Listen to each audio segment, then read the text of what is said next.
Yan yung mga iba nating mga koleksyon. Pakita natin itong mga koleksyon natin. So ito ayan. Unahin po natin itong tawas tapol. Tawas tapol, yan galing Basilan, Mindanao. So ayan. Tawas tapol. Meron naman tawas tapol na durog, pero ito buo siya. Hindi po katulad nito Ayan. Ito tawas tapol din siya. Kaya lang ito na yon. Yan ang mga kasama niya Ayan. Yan magkasama yan. Dinurog ko lang, linagay ko lang dito. Ayan. Langis po ang niyan. Ayan. Tawas tapol. Yung pag nalagay na po sa langis, ayan na po yung tsura niya. So ito hindi pa ito na ayan. Ayan na po yan. Tawas tapol. Yan, nagagamit po yan sa mga naniniwala po sa mga ganyan. Sa mga tawag na lihim. Ito, mainam po ito sa mga nalalason. Yan. Pag nakainom po ng lason, lason na gawa po ng tao. Yan. Maganda po ito. Yan. Iniinom po yung langis nito, para ilabas niya yung kanyang nakain o pinainom sa taong manlalason. Yan, tawas tapol. Napaganda po itong gamit. Yan. Original po yan, galing yan, Basilan, Mindanao. So yan, buo-buo. Hindi siya yung tawas tapol na durog. Ito talaga buo-buo siya. So ayan, napagandang gamit. Tawas tapol. Tapos ito yung iba, ayan. Ito naman, ito po yung diferensya sa pinakinis sa hindi pinakinis. So ayan, parehas lang po yan. Yan. Kaya lang, ang ginawa ko po rito, niliha ko para makinis siya. Hindi katulad po nito. Ayan. Na original siya, hindi ko talaga siya kininis. Ito po, ayan, liniha ko po yan. So ito, original siya. So ayan po yung diferensya ng dumaan po sa kamay ng tao at saka hindi. So ayan. Yan po, legit po yan na hindi po siya nakatikim ng liha. Hindi po katulad nito na niliha ko kaya siya, makinis. So ayan. Tapos ito yung ayan yung bato-ara. Ayan. Yan, binabaon din po yan, maganda rin po yan. Na pambaon. Ayan, yung mga ganito. Kaya huwag nyo po ibabaon itong ganito kalaki sa braso. Ayan. Kasi mahiging labas po niyan. Sis na ang niyan, mahiging labas. Siyempre, lang po ng maliit dito, yung maliit lang. So, pambaon. So, ayan. Bato-ara. So, tapos ito, ito. Yan, nagtatanong sa atin yung itsura ng bulalakaw. So, ayan. Ayan, meteorite, Ayan. Pandipinsa po ito sa mga kulang barang, yung mga negative, mga ganon. At igal po, mga palipad hangin kapag mayroong kapuntangan nito. Ayan, makakadipinsa po ito sa sarili. Natawag na mutya po ng bulalakaw. So ayan, yung mga iba naman nito, napakita na po natin. So highlight lang po natin, Ayan, yung bunga ng ng kakao na naging bato na siya. So ayan. Talaga siya, naging bato na siya. Ayan. Yung bunga ng kakao na naging bato. So ito, yung mga iba tinatawag naman ito ng mga ibang antingero na mutsaraw ng puso, tawag nila rito. So ayan. Tapos ito, ayan, ito naman yung obsidian, Hindi pa nagkakamali ng tawag. Pero, ang gamit po nito, ayan, mainam po ito na pandipinsa sa mga negative. Ayan. Parehas po sila sa bulalakaw. Ayan, pandipinsa. So, ayan, sa mga negative. Ayan, sapagkat sa hindi po nakakaalam, yung mga bato po na kulay itim, lalo yung mga ganito, uling na naging bato. Yan, maganda po yan na pangdepensa sa mga barang kulam, yung mga ganon. Tsaka siyempre sa mga sa mga hindi po katulad sa atin. Yan, maganda po yung pandepensa para hindi po tayo nasasaniban or naliligaw kung tayo may nasa gubat, hindi tayong kayang iligaw. So, kapag meron po kayong tanga ng mga ganyan, mga itim na bato. So ayan, yung iba naman ito, ayan, isang uri ng bunga ng kahoy na nagagamit po sa panggamutan. So ayan, ang gamit naman po nito, halimbawa inyo pong binti o tuhod or hita masakit, makirot, o yan, sa talampakan yan, nalagyan lang po yan ng langis, yan, tapos inyo pong parang imamasahe po sa part na masakit sa katawan. So ayan, maganda po siyang panggamot, yan, mga ganyan. So yan, tapos ito naman ito yung bato na stalagmite kung tawagin, yung bato na hiniga ni Kristo. Ayan, stalagmite po tawag dyan. So maganda rin po siya. Natatawag na gimot. So ito naman yung iba, So ito naman, ayan, natawag na mutya, Ayan, putotoy ninyo. Ayan. Ayan, Ayan. Naging bato. Ayan, putotoy ninyo. So ayan. Tapos ito naman yung iba, Ayan, pakita na lang po natin to. So ito naman yung yan, yung isang piraso na common na to, natawag na gumamela silis. Common na po yan. Ayan, tapos itong Sagrado Corazon na isang bunga na mainam po na kabal. Yan, natawag na kabal na pangkunat po sa balat, sa laman, saka sa buto. So yan, pandepensa. Matatawag na rin po na agimat. So yan. Tapos ito, yan, pakita ko lang po ito, Ayan. Ito po yung tinatawag na dignum guma. O ayan. So yan. Sorry, hindi pa ito dignum guma, ito po yung tinatawag na gamit po ng mga harimbakal, So harimbakal ang tawag po rito. So ayan. Na kahoy. So ayan. Matagal na po itong na alaga po natin. So ayan. Dignum bakal palang tawag po rito. Dignum bakal. Ayan, pero hindi po siya bakal. Ito po ay kahoy. So ayan. Magkakasama po ito ng dignum, dignum, tapos dignum guma. So ito naman, dignum bakal lang tawag po rito. So ayan. Napakaganda rin pong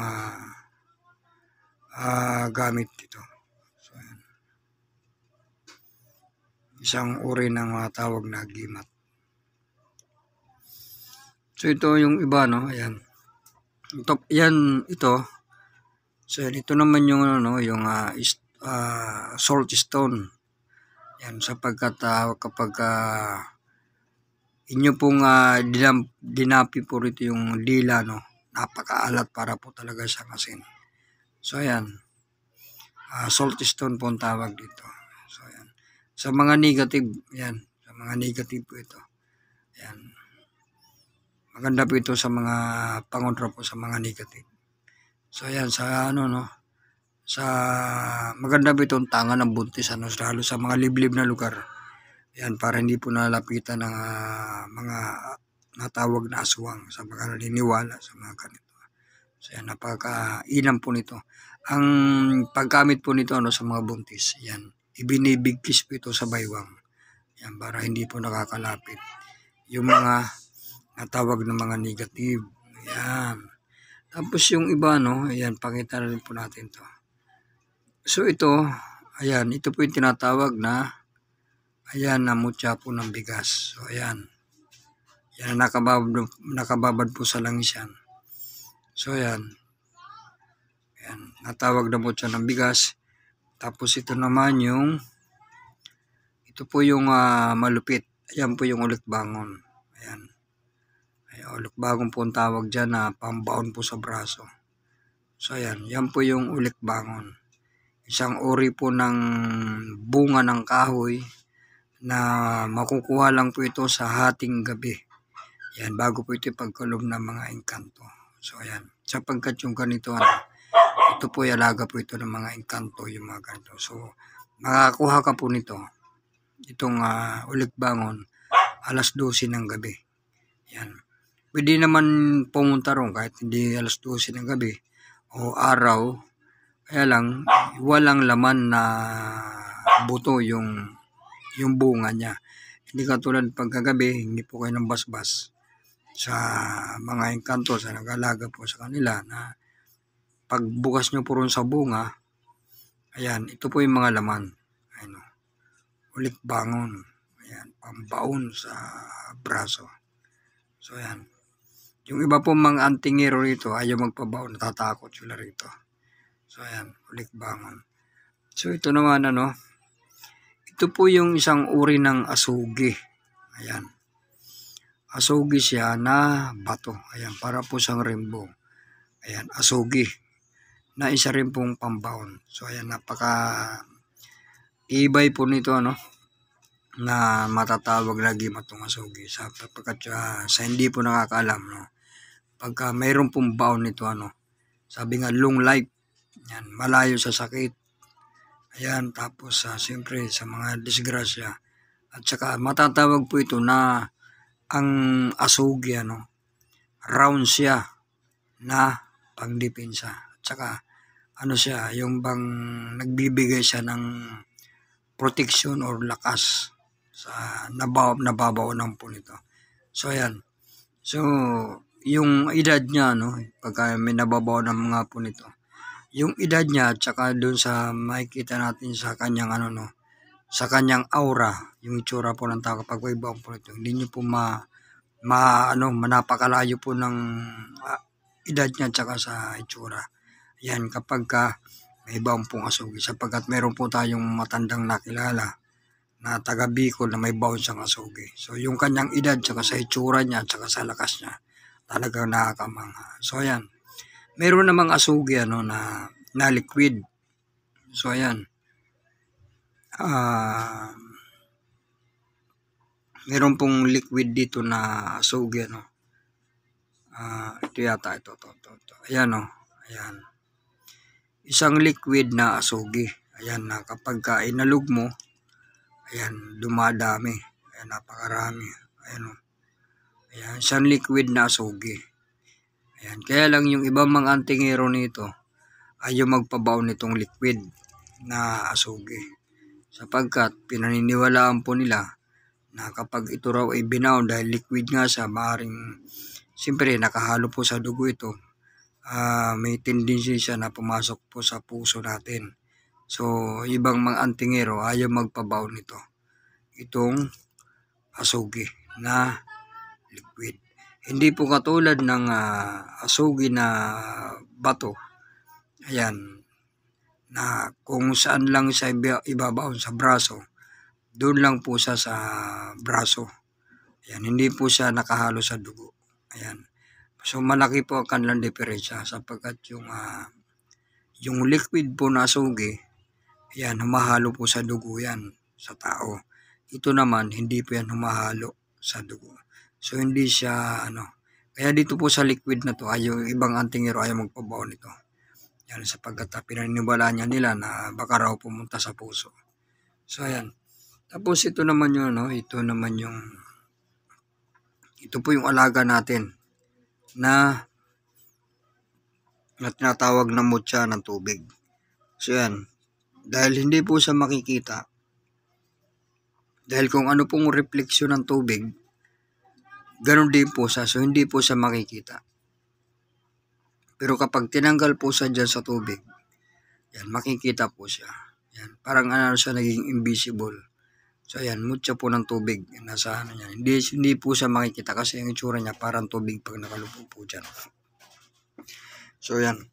Hindi po katulad nito na ating alaga na natawag na mutya ng tubig, na bato siya. So ayan, bato. Ayan. Hindi katulad nito na kung ano yung tsura ng tubig, ganun din po saka hindi po sa makikita. Yan, mutya po ng tubig. So magkaiba po sila. So ayan, yan po yung mapakita po natin. Ano. Tapos ito naman, ano, ayan. Ito po yung, ayan po yung natawag na mutya ng langgam, ano. Ayan. Ayan yung 2 piraso. Ayan, natawag na mutya ng langgam. Tapos ito naman, ayan, ito yung diamond. Ayan.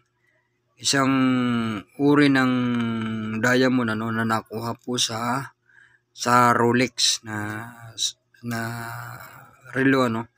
So ayan, kasi sa Rolex, no, kapag halimbawa ang presyo niyan wala pa sa 100,000, wala po kayo makukuhang diamond. Pero pag ang isang relo na nagkakalaga ng mga 150 o 200,000, yan, mayroon po kayo makukuha na diamond. Yan. Ito po yung panglaban po sa lahat. Yan, pandipinsa. Diamond. Napakaganda po nitong pambaon. So ayan. Yan. Napakainam po nitong pambaon. Ayan o. Yan. Legit po yan na diamond na pambaon. So ayan. Atin pong may papakita, no. So ayan yung iba nating mga yan, 2 tore, no, na yun naman ay mga siguro papakita natin sa sunod kung ano mga kasama niyan. Yan, mga gemstone naman po yan. Ayan, no. Mga gemstone po yan. Yan, mga tore. So ayan. So ito pansamantala, ito muna yung ating mapapakita, no, sa ngayon. So ayan, sa mga ano, no, sa mga bago mo papadampo sa ating pong munting channel. Ayan, baka naman. Ayan, pagsamahan na rin po ng notification bell, yung all, para lahat po ng ating po mga upload ay nyo pong mapapanood. So ayan, siyempre sa like na rin po, ano, sa ating pong kung magugustuhan nyo po yung ating pong pinakikita, ayan, baka po pwede paki-like. So ayan, maraming pong salamat sa mga silent viewers, sa mga viewers at sa mga sumusuporta kay Commander Kalanchaw sa mga kautulan, mga anti-crime, Haring Bakal, ayan, Luzon, Visayas, Mindanao. So ayan, shout out po sa inyo pong lahat. God bless sa ating pong lahat.